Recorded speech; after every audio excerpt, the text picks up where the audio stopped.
Typhoons pass through Thailand, Russians seek witness protection in Thailand, and just who will be Thailand's Prime Minister after this afternoon? This is the local and national news from Fabulous 103 FM, and it would be fabulous if you subscribed. It's easy. Click the subscribe button, and at the same time, click the like button too. As predicted, Typhoon Noru was reduced to a heavy tropical storm front by the time it reached Thailand. That didn't stop mass flooding in many northeastern areas as the front moved slowly across the nation.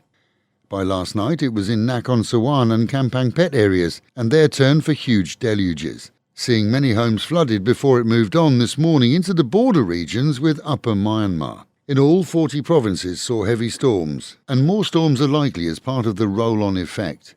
In the capital, which took heavy rain, the concern now is for river levels, which will continue to rise as upstream flooding flows into the Chao River. Thailand, despite flooding and damage to some infrastructure, has been lucky in this one.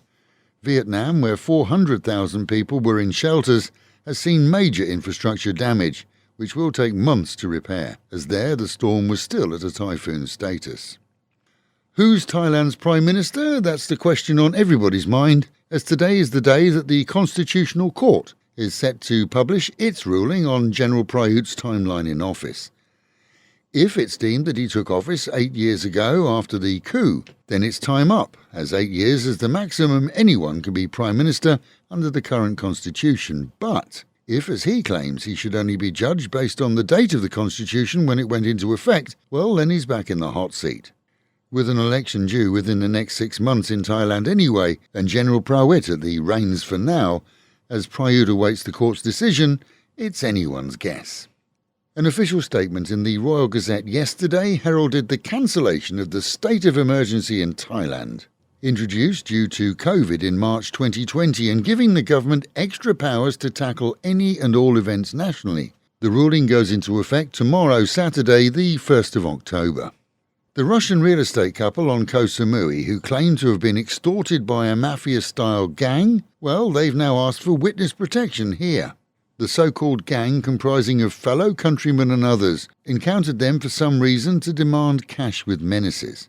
A novelty request for sure, as Thailand certainly does have a protection program, and has had for close to 2 decades, but that involves relative anonymity for those involved, name and home location changes, and more. And as non-Thais, much of the program simply can't be applied. The couple are essentially Russian nationals with Russian passports and names, which at best can only be amended in their home country. But good news, as the second man, this time still on Samui, was nabbed yesterday by police. And pretty soon, well, we can expect to discover whether this was a random extortion or whether the couple were in some way involved with those who demanded their money with menaces. Good news for those who can read Thai, as that 20-baht note in your pocket may be worth a fortune soon.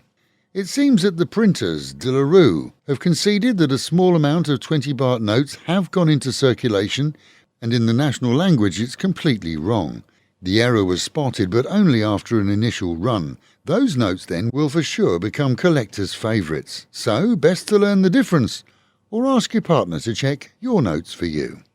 Meanwhile at home, and despite storms and gale-force winds at times all around our area, the Pattaya region escaped the rain completely, albeit with a handful of minor showers. At times, the storm cloud pattern appeared to almost envelop the city, but simply passed us by. Good news for those in low areas and a reprieve for City Hall, allowing more preparation for drainage, as without doubt at some time the storms will be back. Pattaya's Bikini Beach race is set to take place at the end of October. That's been approved now, and close to 1,000 have already put their names to run in what's always a fun run in the city. And this weekend has plenty to see and do too, with more details on our website, or tune into the news here from Megan after 7 o'clock this evening throughout the weekend. And with the Met Office promising highs today of 30 degrees dropping down to 25, the guarantee of a humid day with the chance of stray storms that may pop up at any time.